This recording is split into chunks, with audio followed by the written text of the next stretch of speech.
My name's Tom Rogers, and I own a studio here in Los Angeles. I have been teaching off and on in the industry since the 80s. I think I've taught at about 4 or 5 different schools. I've done guest lectures at NYU, taught the national sales staff about recording for Akai Music when they were introducing some of their early recording technology.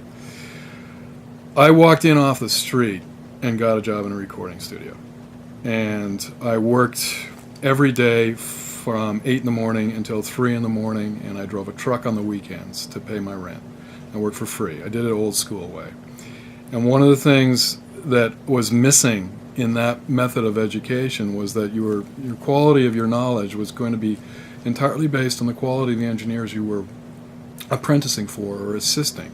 So if you were in a big studio, a well-known studio, big name engineers, you were probably going to get a very good education. If you're in one of the smaller studios, a lot of the times it was up to you. You had to know that you were going to have to not only assist but also dig down and start reading and investigating, which I started to learn. I also realized very early on when somebody handed me a piece of paper with a set of instructions about aligning the 24-track machines and said, "Here, memorize this," with no explanation, that I would have to learn more about the technological aspect of it. So I started making friends with the tech service people who would come to the studio, just to understand more about the equipment that I was supposed to be using.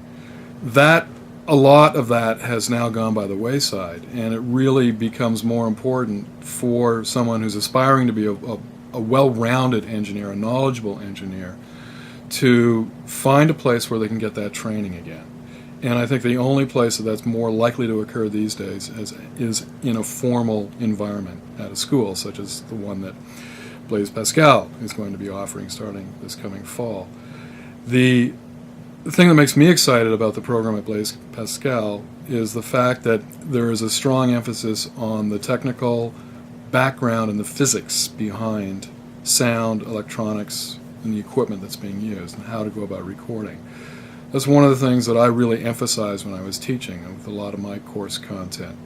Definitely leaning towards underlining the engineering aspect. I think that, like anything else, if you don't know the tools you're using, you're not going to be able to do as good a job as you otherwise would be able to do. So that for me is very important, and I like the fact that there's going to be an emphasis at Blaise Pascal on the pure concepts of physics and how it relates to the art and the technique of recording music.